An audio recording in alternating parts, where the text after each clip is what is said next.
Buenas noches, profe. Hola, profe, buenas noches. Buenas Muy noches, buenas profe. noches, profe.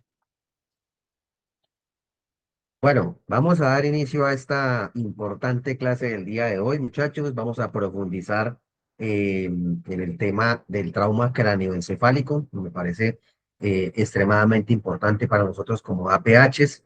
Entonces, es un tema que vamos a tratar a profundidad, como estuvimos hablando, pero solo en APH, ¿no? Porque recuerden que hospitalariamente hablando, nosotros podemos hacer una valoración y un manejo inicial, pero también ese manejo inicial de lo que nosotros hacemos en el paciente traumado con un TCA, en un TS, perdón, trauma craneoencefálico.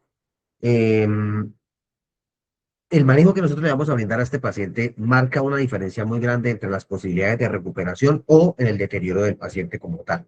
Recordemos también que el trauma craneoencefálico, el deterioro también puede ser neurológico, entonces pues es muy importante que sepamos cómo valorar, cómo tratar y sobre todo cómo trasladar ese tipo de pacientes. Entonces recuerden, muchachos, como siempre, que podemos hacer preguntas, que podemos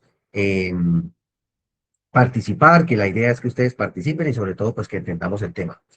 Los objetivos de la sesión de hoy, obviamente, es reconocer el trauma craneoencefálico, que sepamos cómo reconocerlo, que aplicamos esa valoración neurológica y sistemática del paciente, vamos a aprenderlas, pues a tener como más en cuenta las dos valoraciones neurológicas importantes o cómo valorarlas, que sepamos también identificar esos signos de alarma neurológica o los signos de alarma que nos pueden complicar a un paciente o que nos pueden dar un deterioro mucho más rápido del paciente y que sepamos cuándo darle prioridad a ese traslado del paciente, obviamente como tal, eh, para el traslado positivo del paciente y sobre todo hacia qué parte especializada podemos llevar el paciente siempre y cuando en la ciudad donde estemos, pues haya como esa parte. Entonces, muchachos, vamos a iniciar. Recuerden que quiero que sean participativos. Cualquier cosa, duda, inquietud que tengan, preguntas, levanten la manita y ahí vamos dándole el debido valor a la clase. ¿Listo, muchachos? Bueno.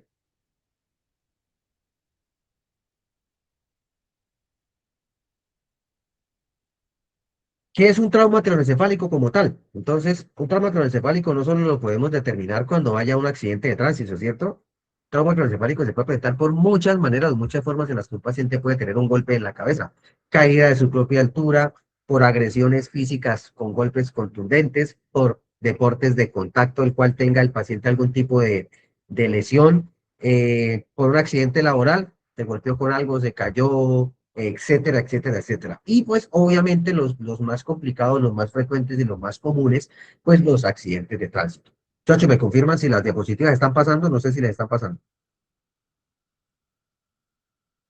Listo. Entonces, es una lesión que se produce por una fuerza externa, ¿cierto? Que afecta el cráneo, toda la parte craneana, recordemos que el cráneo abarca toda la parte de la cara y el encéfalo que es en la parte trasera, ¿cierto? Eso se produce un trauma, es lo que conocemos como un trauma craneoencefálico o TCE.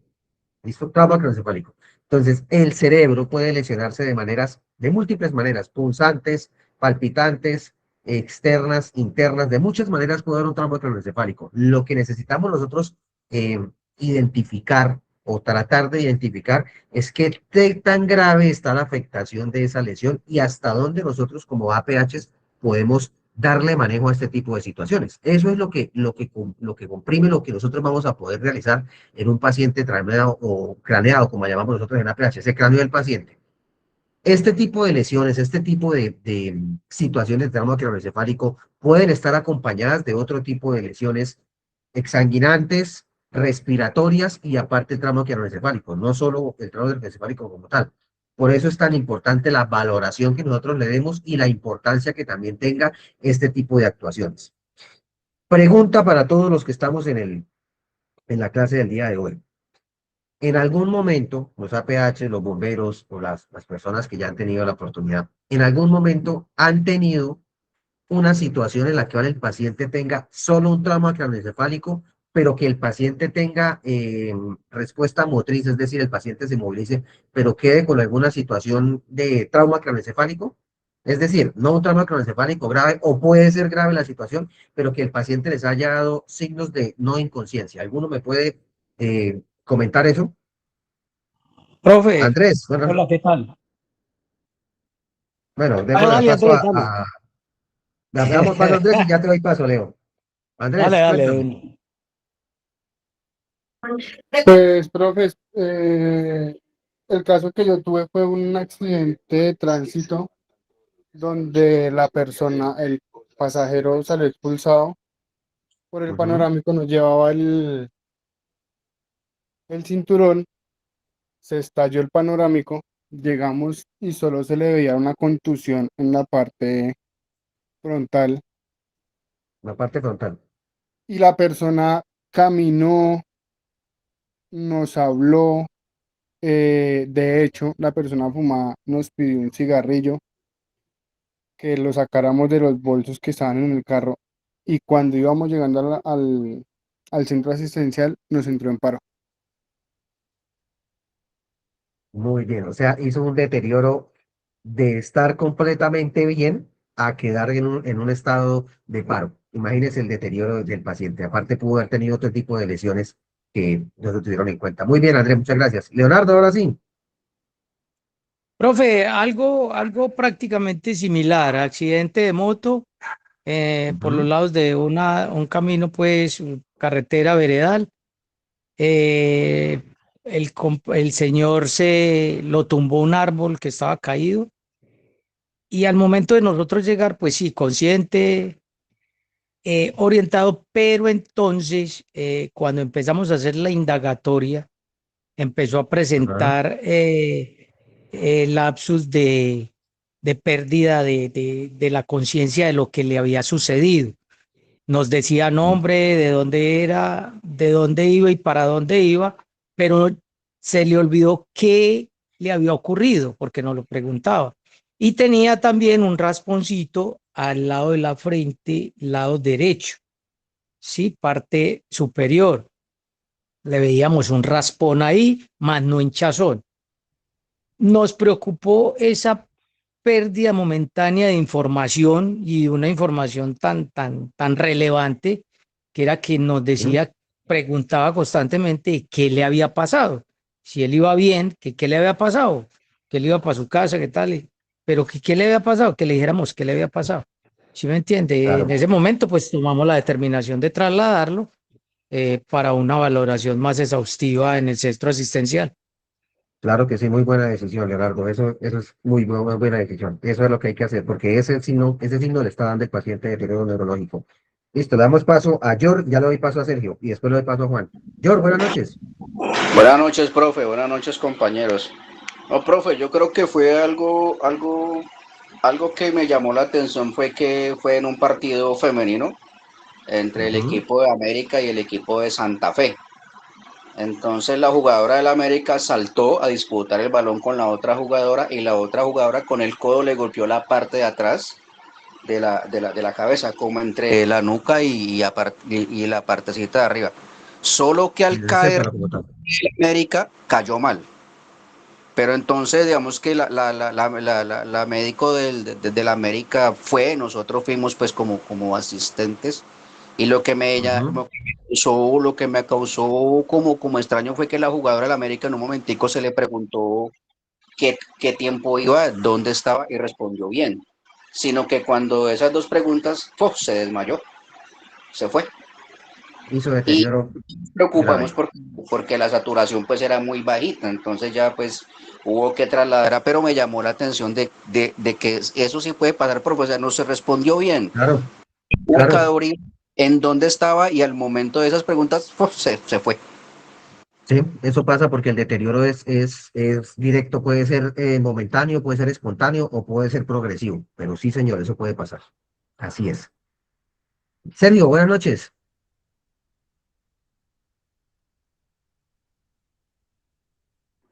Profe, buenas noches, ahí me escucha.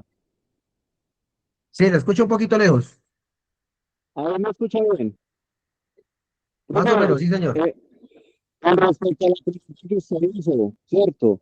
Eso depende, por ejemplo, si con un texto negativa la respuesta motora porque está dentro de la escala de clasificación de Glasgow. Y un paciente Ujú. con un texto no se me va a mover, no me va a responder estímulos, porque su estado de conciencia, su nivel de conciencia está muy, muy deteriorado, ¿cierto? Ya en un técnico, Ajá. digamos que el paciente sí se va a mover y va a responder a diferentes estímulos, pero en un TEC severo, no, paciente totalmente inconsciente. Gracias, profe. Listo, Sergio, muchas gracias. Juan, buenas noches. Hola, profe, buenas noches a todos, espero que estén súper bien. Profe, nosotros tuvimos un paciente una vez, el paciente iba en motocicleta a alta velocidad con el casco medio puesto Ujú. y se chocó con otra moto, él iba de bajada y la otra moto iba de subida y pues él iba de bajada y pues rodó varios metros. El paciente no se le evidenciaba físicamente nada, pero él tenía muchos movimientos involuntarios, se le movía las manos, los pies, las manos, la cabeza, todo, pero uno le buscaba trauma y no veía un trauma, pero no respondía a nada verbal ni nada, solo era el movimiento involuntario en todas las extremidades. Mire, un caso mucho más drástico y raro el de Juan, pero son situaciones que se van presentando y ya vamos a hablar precisamente de eso.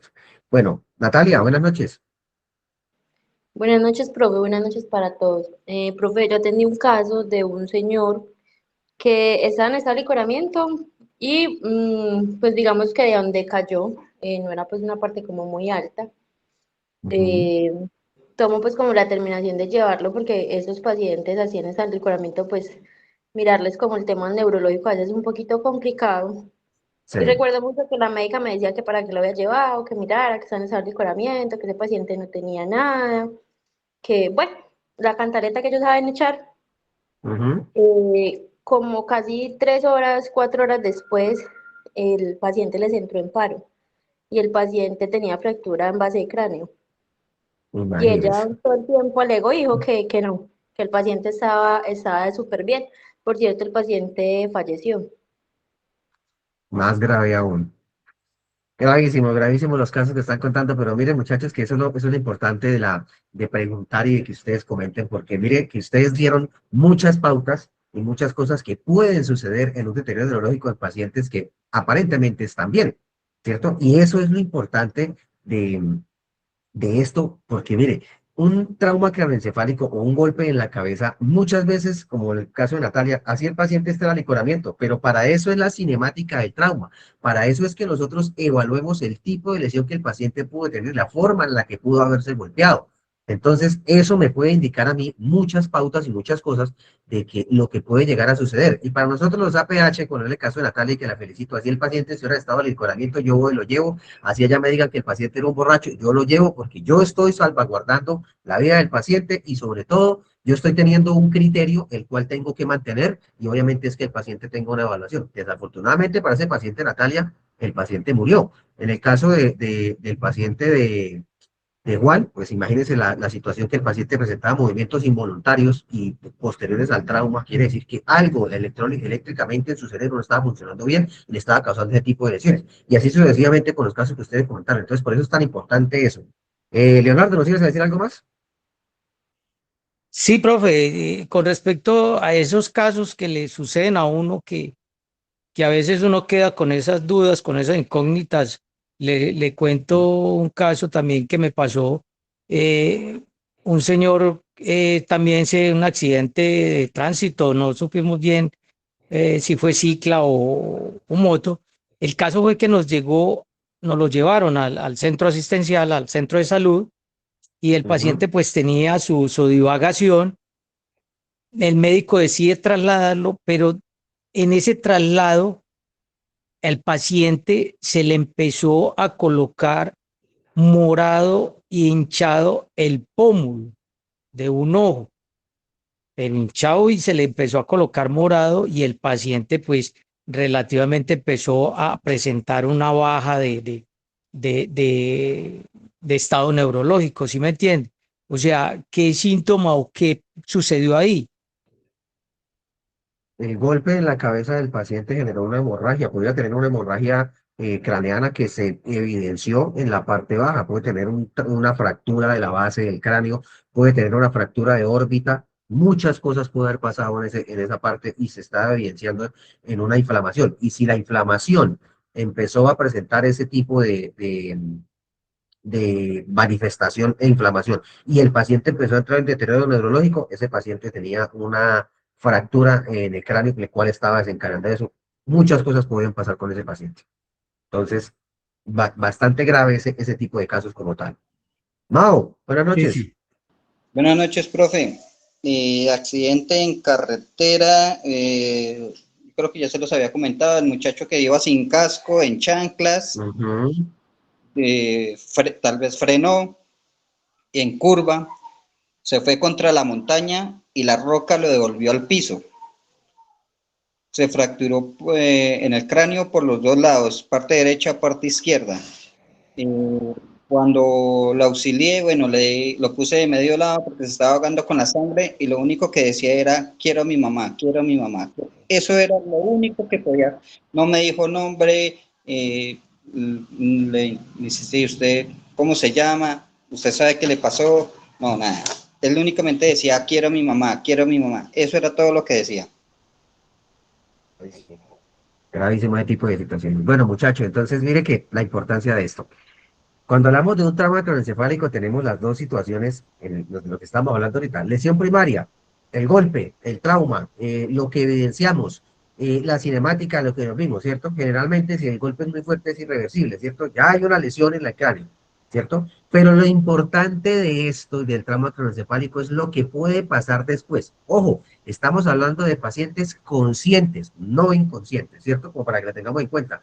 Por eso puse en tela de juicio o en pregunta las situaciones que se pueden haber presentado, porque es ahí donde tenemos que estar muy pendientes en un trauma craneoencefálico, en una lesión de estas, es lo que puede pasar después o lo que el paciente empieza a presentar después. Ya ustedes dijeron unas, otras es la hipoxia, ¿cierto? Esa hipoxia respiratoria del paciente, que la presión arterial se le bajó. ¿Cómo me doy cuenta si se le bajó la presión arterial? Pues tomando la presión arterial y teniendo el paciente monitorizado. Edema cerebral. El paciente empezó a presentar un edema cerebral, puede ser interno o puede ser como en el caso que comentó el compañero, que se empezó a evidenciar una hemorragia de la parte cerebral a la parte de la órbita del ojo. Puede presentar una epistaxis, empezó a sangrar por la nariz. Puede presentar una otorragia, empezó a sangrar por los oídos. Muchas cosas pueden presentar en ese tipo de edema cerebral, ¿cierto? Y el aumento de la presión intracraneana, que esto es muy importante también tenerlo en cuenta. La presión intracraneana que se puede desencadenar, y yo puedo darme cuenta que la frecuencia cardíaca del paciente está baja, ¿cierto? Pero la presión arterial está elevada. Entonces se llama la triada del coaching, muchachos, para que la tengan en cuenta y tengan ahí como ese conocimiento, la triada del coaching. ¿Qué quiere decir eso? Que en la presión intracraneal, el PIC me está subiendo, ¿cierto? Entonces, una de las formas de evidenciarla en un trauma craneoencefálico es que la frecuencia cardíaca se baja y la presión arterial inmediatamente se empieza a subir. Y empieza el paciente con un deterioro neurológico. Esto es muy importante tenerlo en cuenta. Sergio, ¿nos ibas a decir algo? Por el micrófono. ¿Me estás escuchando bien o no me están escuchando bien, muchachos? Sí, profe. Sí, Ahí me, sí, no, ahí me escucha. ahí se le escucha bien, profe. Listo. Sergio, no se le está Y a, escuchando y nada. A Mauro también se le está escuchando bien. Bueno, bueno, muchachos, entonces, para que tengan en cuenta, yo les voy a dejar la tareita a ustedes para que investiguen sobre algo que se llama la triada del coaching. No es como tan relevante como para nosotros los APH en cuanto a la atención, pero sí es importante que lo tengamos muy en cuenta al momento de la valoración, muchachos. Ahí los dejo a ustedes de tarea para que averigüen sobre la triada del coaching y profundicen más en el tema como tal. Eso es algo muy importante. Si yo detecto que mi paciente tiene una frecuencia cardíaca baja, está bradicárdico, una frecuencia cardíaca por debajo de 60, 50, 55, 50, 40 y pico, y al momento de tomar la presión arterial, yo evidencio que la presión arterial está elevada, o estamos hablando de una presión arterial elevada, un 250, 110, una presión arterial elevada y una frecuencia cardíaca baja, el paciente tiene una lesión cerebral grave. Eso se llama trial coaching, muchachos, para que lo tengan muy en cuenta. También es importante tener en cuenta la forma del impacto, la lesión primaria que tuvo el paciente, no solo la parte cerebral, sino el resto de lesiones, porque la parte respiratoria me va a afectar también la parte cerebral. Si no hay una correcta oxigenación, una vía aérea permeable, la falta de oxigenación en el cerebro también me puede complicar ese trauma craneoencefálico, ¿cierto? Entonces, por eso es muy importante estar evaluando esto y sobre todo el deterioro que el paciente va teniendo neurológicamente. Ahí la importancia de nosotros estar pendientes siempre del paciente, porque en el caso que ustedes comentaron, el paciente me habló y me dijo, sí, yo me caí, entonces me caí, pero ¿qué me pasó? Listo, usted le contó, no, usted tuvo un accidente, no sé qué. Al rato el paciente hoy me pregunta lo mismo, pero ¿qué me pasó? ¿Dónde estoy? Ahí ya hay un deterioro neurológico y por eso es tan importante lo que estamos hablando, muchachos. Viene algo también importante y obviamente siempre vamos a tener en cuenta el X A, B, C, D del trauma, ¿cierto? Ya sabemos que X es sangre, A es la parte ventilatoria, la B la parte expiratoria, la C circulación y la D, que es el deterioro neurológico, es donde nosotros vamos a tener muy en cuenta este tipo de situaciones, ¿cierto? Entonces, nivel de conciencia del paciente, la escala ABPU. ¿Quién sabe qué es la escala ABPU? ¿Alguien la conoce? ¿Alguien sabe la escala ABPU, muchachos? Hasta ahora la escucho. ¿Hasta ahora la escuchan? Sí, sí, ya me entró la curiosidad, hermano. Bueno, muchachos, les voy a explicar así más o menos, como para que ustedes tengan en cuenta la escala ABPU del paciente y la escala de Glasgow. ¿Conocen la escala de Glasgow, cierto, muchachos? Nosotros ya la hemos tocado en un tema antes, pero pues es importante tenerla en cuenta, ¿listo? Bueno, muchachos, Sí, eso sí, eso sí. hay dos escalas de valoración de pacientes en trauma craneoencefálico.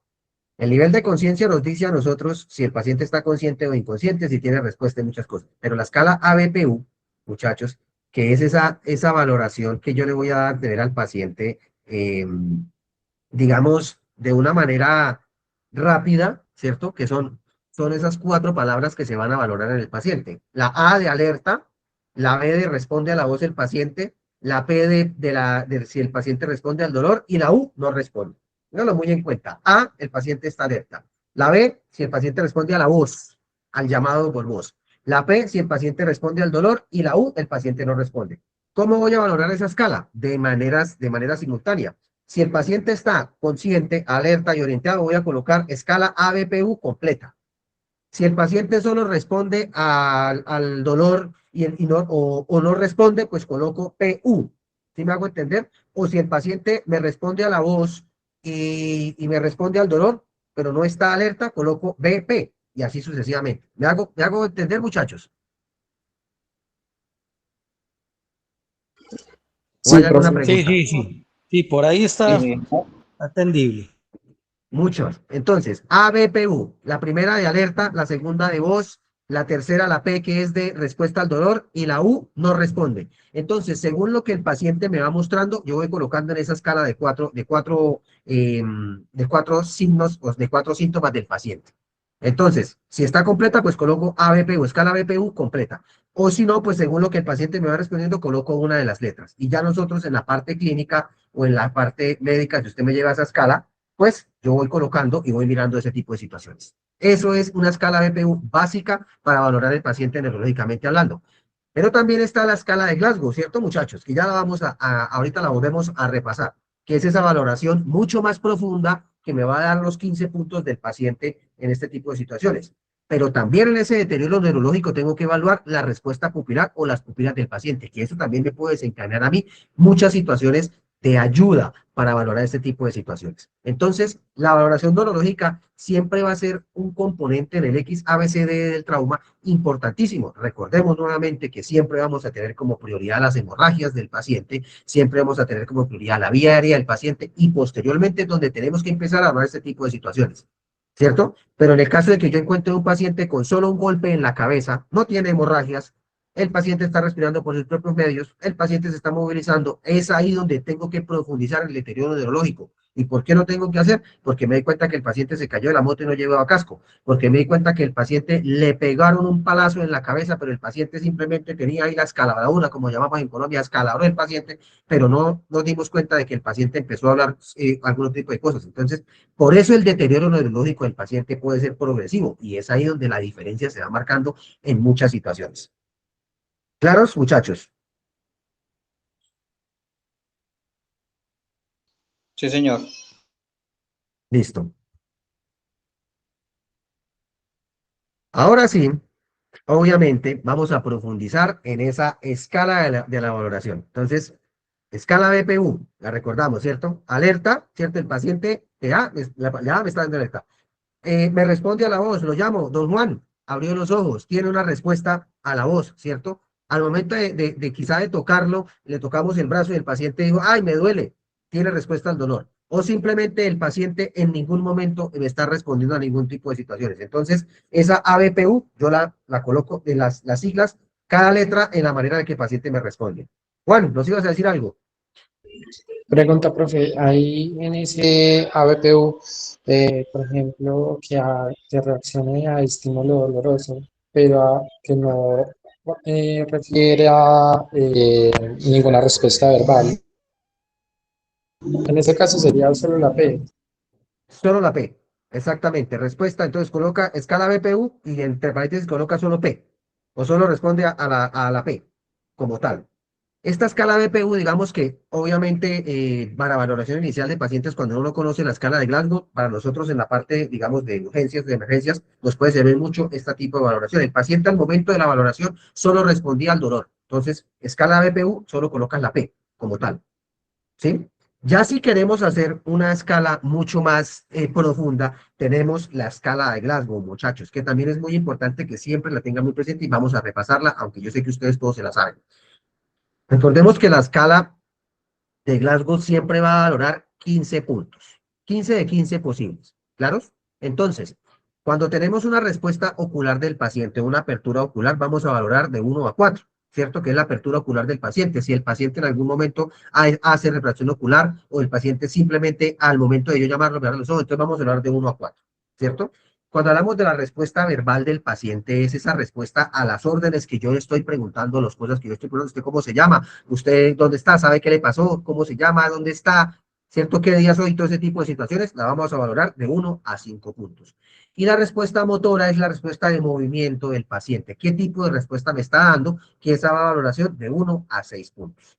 ¿Claros? Entonces, si una escala me da de entre 13 y 15 puntos, es un trauma craneoencefálico leve. Sí tuvo el golpe en la cabeza, pero tiene un Glasgow de 13 y 15, o sea que de 15 puntos posibles tiene 13, está un paciente con un trauma craneoencefálico leve, que quizá no pueda tener una complicación. Ojo, pero tenemos que estar pendientes de lo que pueda llegar a suceder después.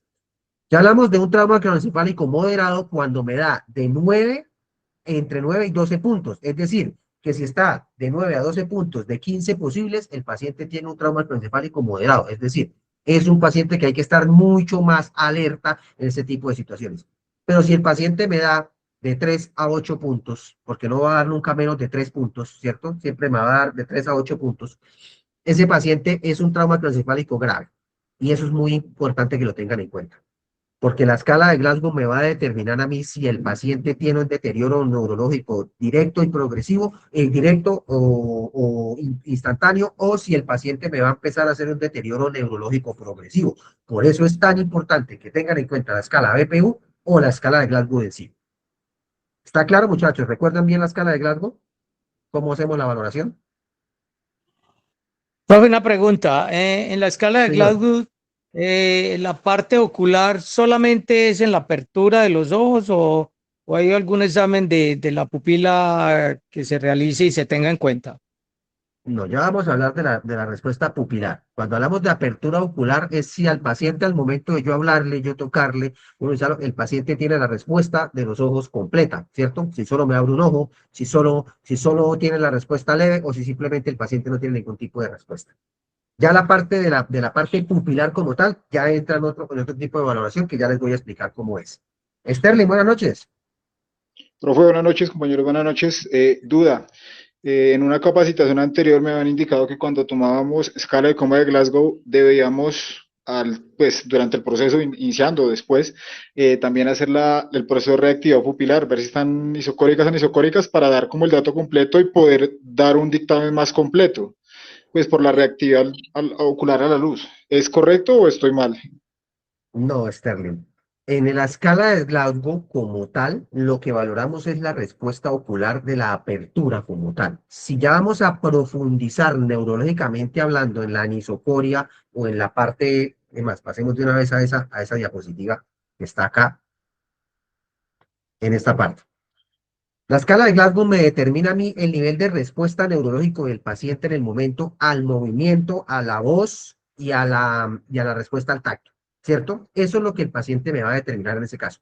Ya la parte de la evaluación pupilar para el paciente del trauma craneoencefálico a profundidad, es decir, que sí, obviamente en el traslado tengo que estar reevaluando la respuesta pupilar, porque pueda que el paciente al momento de la valoración neurológica tenga respuesta pupilar, respuesta visual perfecta, pero al momento de observarlo después me di cuenta que el paciente tiene una pupila plena y la otra pequeñita. Entonces, hay un deterioro progresivo, o sea, hay un derrame en esa cabeza que me está deteriorando la parte neurológica del paciente a profundidad como tal.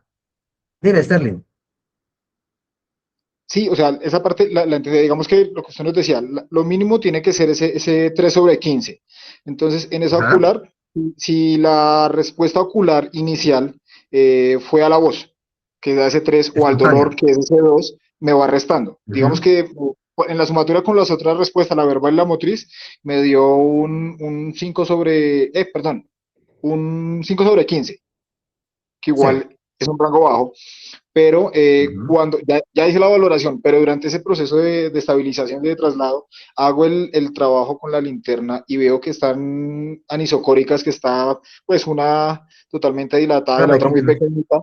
Entonces yo puedo, no es que lo sume al Glasgow, sino que ya cuando esté dando el reporte diciendo, no, vea, tengo un paciente que venía a 5/15 o 4/15 y adicionalmente me presenta pupilas anisocóricas. O sea, es como mostrar Exactamente. que no es que una cosa relacione la otra, pero que sí puede ir en la línea del detrimento del daño cerebral. Sí, señor. Así sí sería la forma en la que tenga un paciente 5/15, ¿cierto? La respuesta pupilar, pero al momento de la valoración pupilar, el deterioro se me manifestó con una anisocoria, es decir, una pupila dilatada y la otra pequeñita. Eso también es muy importante. O que una pupila no está reactiva y la otra sí está reactiva. Eso sí es importante al momento de la entrega del paciente, porque aparte de que algo está bajo, tiene una situación que tú determinaste en la pupila del paciente, que es un deterioro neurológico grave. Entonces Muchas sería gracias. adicional a la escala de Glasgow como tal. Ok, profe, gracias. Listo. Entonces, muchachos, la valoración pupilar o la respuesta pupilar del paciente también es muy importante tenerla en cuenta, como lo decía el compañero Estéril ahorita, porque el tamaño de la pupila, la simetría bilateral y la respuesta a la luz, que para eso es la linternita del celular, la linternita que tengamos a la mano, esa respuesta que el paciente me puede dar a mí en la parte pupilar es extremadamente importante, porque el deterioro también puede ser progresivo. Como decía Sterling, si el paciente no tenía ninguna respuesta en el momento, pero al momento de realizar esa valoración me di cuenta que las pupilas estaban anisocóricas. O quizá el paciente me estaba hablando normalmente y de un momento a otro el paciente me dejó hablar, ¿cierto? Tenía un patrón respiratorio muy débil. Al momento de valorar las pupilas, las dos pupilas están plenas. ¿Qué pasó ahí? El paciente me entró en paro y se me murió y no me di cuenta. Entonces, por eso es tan importante revisar este tipo de situaciones. Dino, Sergio, Profe, ahí sí me escucha mejor. ahora sí le escuchamos. Ah, bueno, andaba en la moto. No, profe, varias cositas. Por ejemplo, ahorita que estaba preguntando, de los casos que yo más recuerdo es, por ejemplo, de los pacientes alicorados. Nosotros cuando estamos valorando la función neurológica de los pacientes tenemos que colocar mucho cuidado cuando los pacientes están en posible estado de alicoramiento, porque los síntomas ¿Mm? de un TEC, de un trauma craneoencefálico, se camuflan entre, digamos que la sintomatología o una persona que está borrachita. Entonces hay muchas veces, pensamos, por ejemplo, se nos cayó un paciente alicorado y pensamos que es que él está muy borrachito y que por eso está así, y mentiras que puede tener un TEC en evolución. Y en lo personal a mí me ha tocado atender varios casitos. Por lo general esos Sí, pacientes no evolucionan de buena manera. no. Entonces, siempre súper pendiente y porque con un paciente alicorado es casi que imposible sacar una Glasgow. escala en Glasgow, es imposible. Entonces, Sí. ante la duda, uno llega, valora, el paciente está alicorado, se cayó, se golpeó la cabeza, lo mejor es trasladar al centro asistencial porque él va a quedar bajo observación médica, va a quedar bajo valoración Exactamente. para tenerlo presente ahí, profe. Muchas gracias. Exactamente, Sergio, sí, muchas gracias. Mire el caso que nos contó Natalia, el paciente alicorado, lo llevaron, la médico decía, no, ese está borracho. Nosotros nunca vamos a poder, digamos, tenemos que trabajar con un nivel de, de empatía en el modo más alto, ¿sí? O sea, hay que ser empáticos con el paciente. Sí, está borracho, sí, a nosotros nos importa si el paciente está borracho o no está borracho, si se drogó, si no se drogó. Si un paciente drogado siempre va a tener las pupilas plenas, ¿cierto? Está con esas pupilotas, no, tiene trauma encefálico. Siempre ante la duda es mejor pecar por omisión y hacer las cosas de esa manera. Entonces, es muy Profe, importante que tengamos en cuenta eso. y ahí a los compañeros yo les compartí, por ejemplo, el casito que ocurrió hace poquito del señor que tenía una hipoglicemia.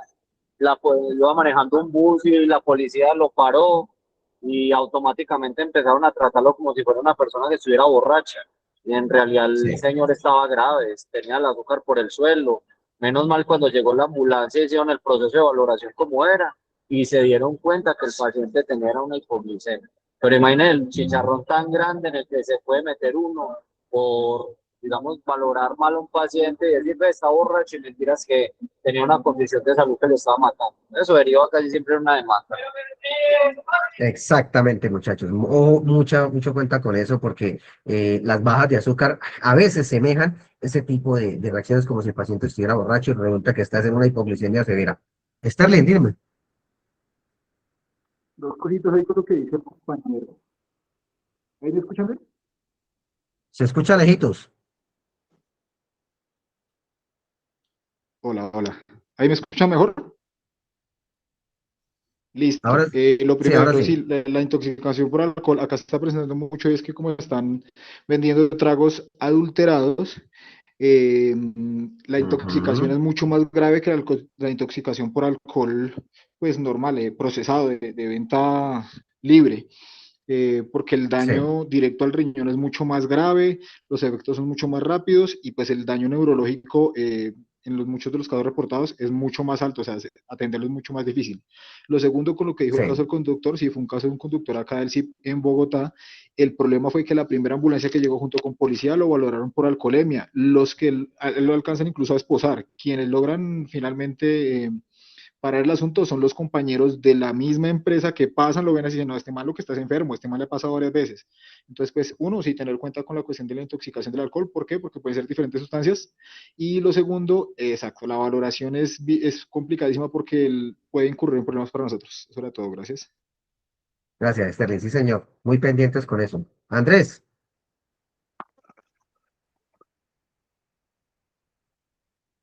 Sí, profe, pues hoy, de hecho, hoy nos pasó un caso, como el que comentaba el compañero. Reportaban accidentes, llegamos y ya tenían al señor esposado. Tenía unas contusiones en la parte de la frente, pero había sido los golpes que le pegaron con los cascos porque estrelló a un motociclista. mm, Cuando llegamos a valorarlo, la policía ni se había percatado de que el señor tenía una manilla donde tenía la información de que sufría o que tenía sus enfermedades de base y si no es por esa manilla, hasta de pronto linchan al señor. imagínense, muchachos. Por eso es que nosotros siempre debemos ser imparciales en este tipo de situaciones y siempre pensar en la valoración. Para mí, en este tipo de situaciones por accidentes de tránsito, cuando el paciente se queda dormido, cuando usted aparentemente ve al paciente en unas condiciones de deterioro, la glucometría es muy importante tenerla, porque nosotros no sabemos las condiciones. A veces el paciente que dice el compañero Andrés tenía la manilla, pero hay pacientes que no la tienen, que no sabemos que es diabético. Y esas hipoglucemias son muy frecuentes en muchos pacientes que ni siquiera saben que son diabéticos. Entonces, ante la duda, ante la situación, es mejor hacer las cosas y pecar por exceder y no por omisión, muchachos. Entonces, es importantísimo esta parte que estamos hablando y mire que importante que los compañeros cuentan en casos reales para que el resto tengamos muy presente ese tipo de situaciones. Signos de alarma neurológica, muchachos, y muy importante esto. Tomé una escala de Glasgow, el paciente me salió 15/15. Está una belleza y está hablando. Y aquí voy a hacer un paréntesis y les voy a contar un caso que a mí me sucedió en una atención prehospitalaria. Hubo un accidente empresarial en una empresa en Bucaramanga que se dedica a descargar, a procesar aceite, hacen aceite. ¿Sí? Entonces llegan los camiones grandes con palma de cera, que esas piñas grandes, los que conocen unas piñas grandes que vienen el producto, el corozo, como le llaman a esa vaina, que son unas piñas grandes, ¿sí? Entonces, en una de esas descargas que levantan el camión con una plataforma, se vino una piña de esas y golpeó a 4 personas que estaban en la parte de abajo. Siempre la altura eran como unos 12 metros aproximadamente, 12 a 15 metros, era muy alto y obviamente el tamaño pesaba aproximadamente 45 a 50 kilos pesaba esa vaina, entonces era muy pesado y les cayó, a pesar de que tenían casco, a pesar de que tenían casco, les cayó encima esa piña a 4 personas. 3 de ellas graves, inconscientes, una de ellas, el cual supuestamente la piña no le pegó de frente, sino que lo raspó, supuestamente. Cuando llegamos, él mismo estaba ayudando a sus compañeros. Nosotros nos enfocamos obviamente en los 3 que estaban inconscientes, a pesar de que nos dijeron que eran 4 lesionados. Primer error, no pensar clínicamente ni críticamente del paciente que también estuvo golpeado, pero que estaba colaborador. Error garrafal. Empezamos a evaluar a los otros pacientes, uno de ellos gravísimo, un trauma craneoencefálico grave, que fue el que recibió el golpe más de frente, aparte tuvo lesión en la cervicalia, el paciente quedó sin movimiento inmediatamente en todo el cuerpo, entonces tuvo un trauma cervical, el cual le pegó una parálisis inmediata al paciente. ¿Cómo nos dimos cuenta? Porque al momento del movimiento del paciente presentó una respuesta dolorosa, inmediatamente en la escala de Glasgow estaba 4/15, porque solo tenía respuesta dolorosa, no tenía ningún otro tipo de respuesta, inmovilización cervical y traslado inmediato del paciente. Listo, ese fue el prioritario. El segundo paciente tuvo trauma craneoencefálico moderado, recuperó la conciencia, pero recuperó la conciencia sin saber qué le había pasado. Entonces pasó de ser un moderado a un grave, pérdida completa de la memoria, a pesar de que el paciente tenía respuesta motora y pupilar.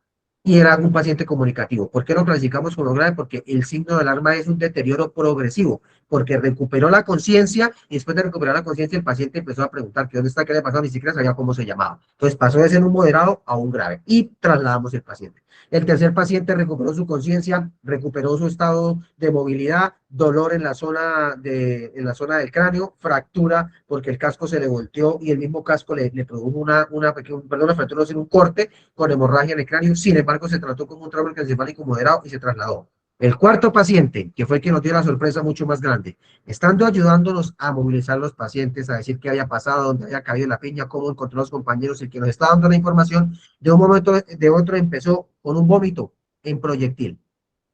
Supuestamente la piña no le había golpeado fuerte en la cabeza, vómito en proyectil. Segundo signo, la mirada del ojo derecho empezó a desviarse, es decir, yo estaba mirando al paciente de frente y el paciente volteaba el ojo, perdón, el ojo izquierdo fijo y el ojo derecho era el que se movía. Entonces, hay un deterioro neurológico directo. Cuarto, convulsionó. Después de haber ayudado a todos los compañeros y después de haber pasado aproximadamente de 20 a 30 minutos más o menos después del incidente. Entonces, nunca nos podemos confiar de este tipo de situaciones y siempre es importante los signos de alarma neurológica, el deterioro que puede tener un paciente. Entonces, para que lo tengamos en cuenta, muchachos, que el trauma craneoencefálico, así sea por cualquier tipo de situación, es mejor siempre tener una valoración y estar pendiente de cualquier paciente.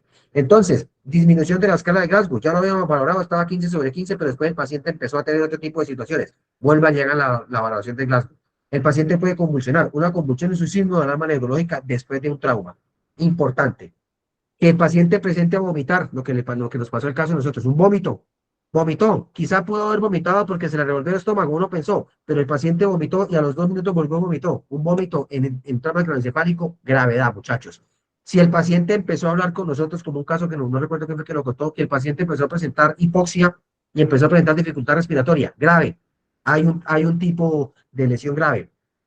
Déficit neurológico focal, es decir, las pupilas del paciente, o el deterioro de la parte de respuesta del paciente en la parte ocular. Si el paciente empieza a parpadear muy seguido después de la situación del trauma craneoencefálico, puede ser un paciente que cuando usted empezó a valorar, el paciente tenía la mirada fija y no parpadeaba, y después el paciente empezó a parpadear muy seguido, parpadeaba muy seguido, empezó a manifestar que le estaba rascando el ojo derecho. Grave, muchachos, siempre hay un deterioro neurológico cuando la parte ocular, la parte pupilar o visual empieza a presentar cambios. Entonces, importante.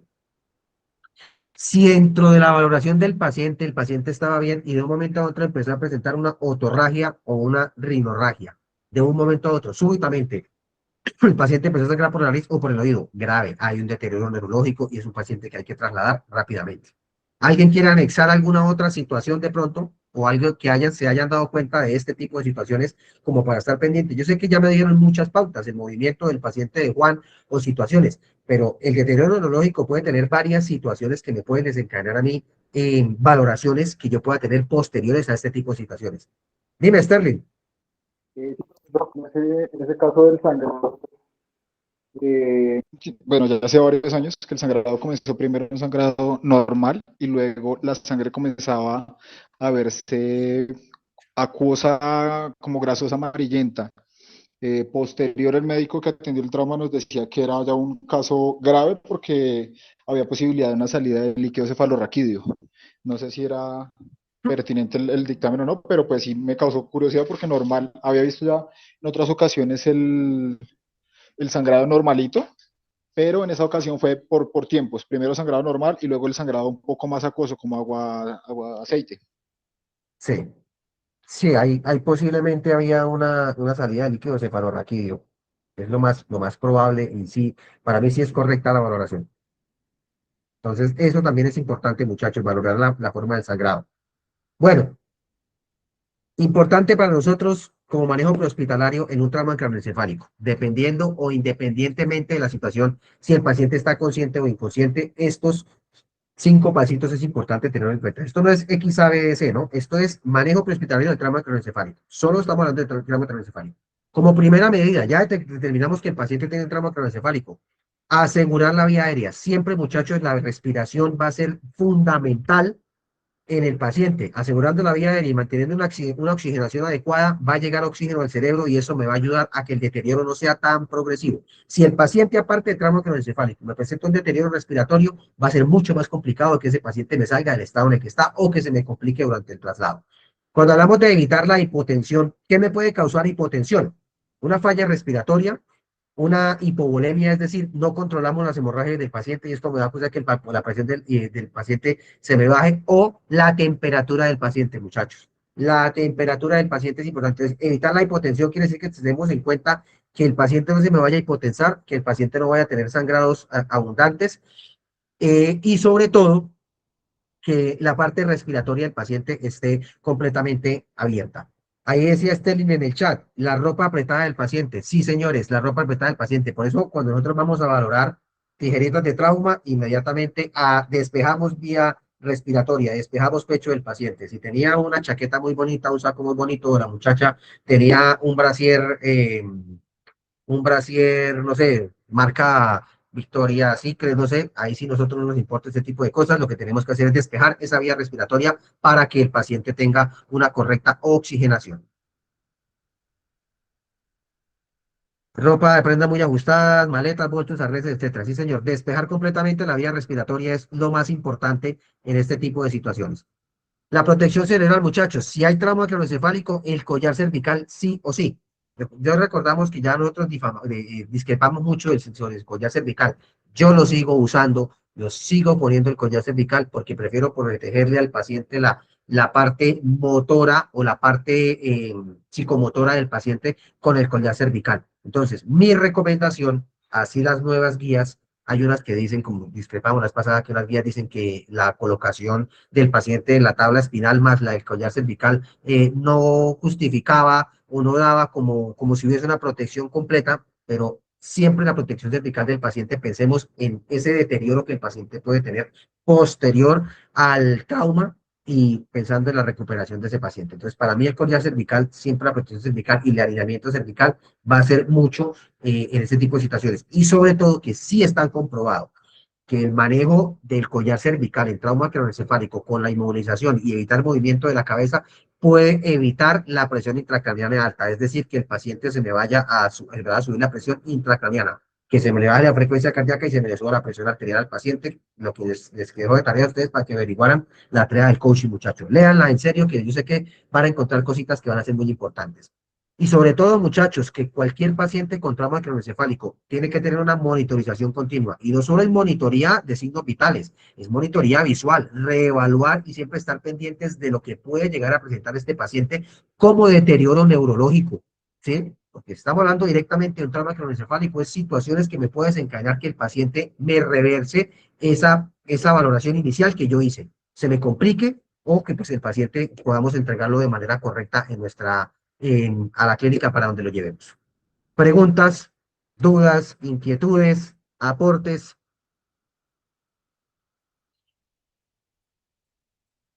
Clara la información, muchachos. Profe, Al buenas 100, al noches, Profe, 100, todo muy profe, al claro. 100. todo claro. Listo, muchachos. Prevención de la lesión cerebral secundaria posterior, lo que estábamos hablando ahorita.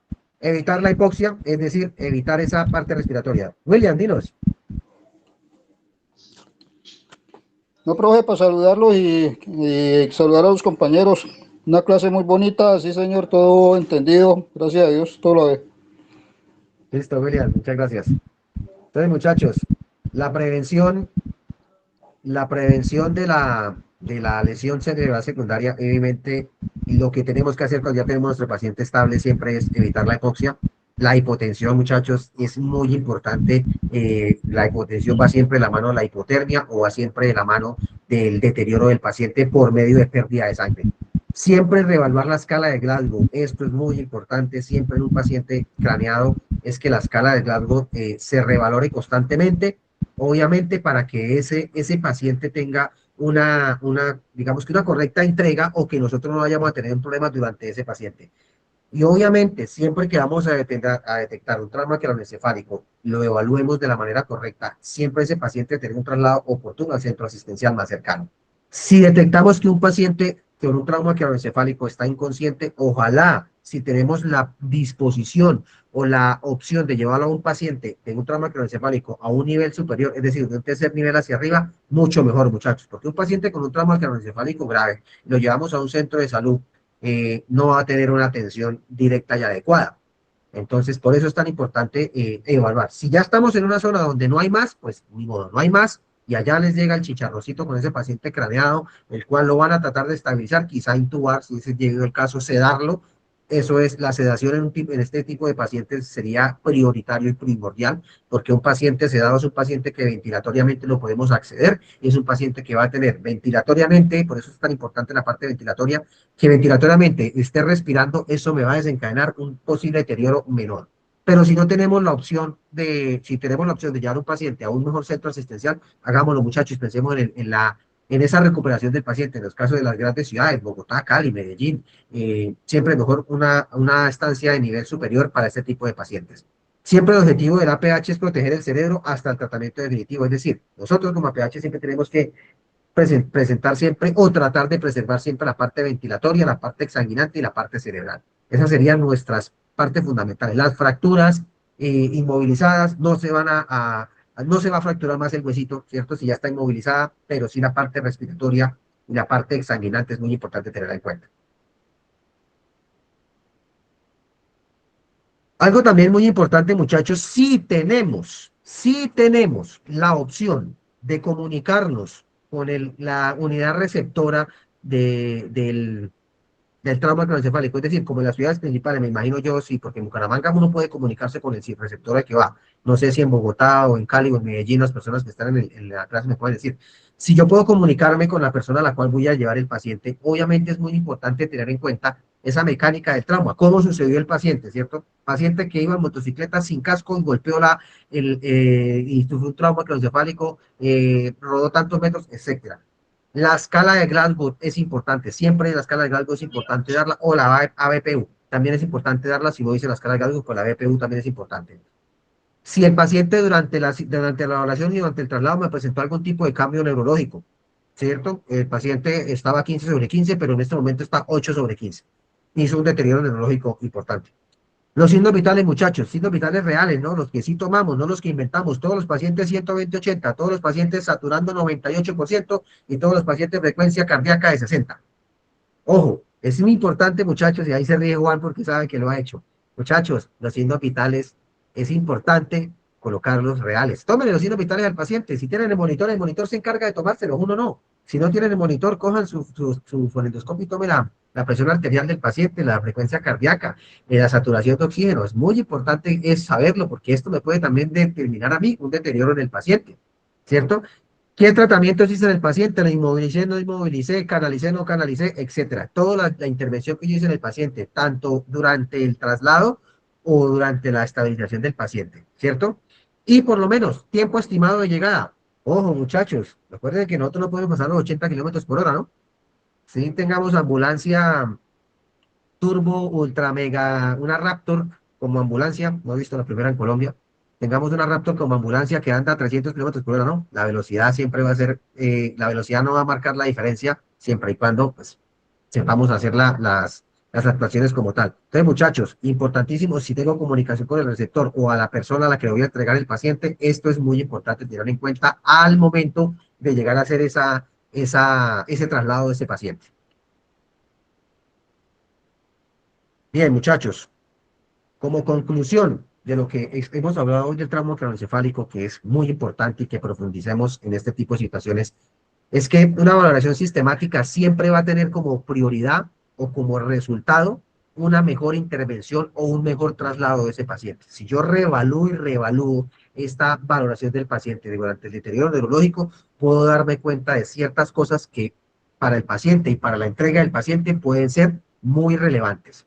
Obviamente, si hay una prevención del daño, es decir, si yo actúo de manera directa, inmovilizo el paciente y mantengo vía respiratoria, se van a prevenir situaciones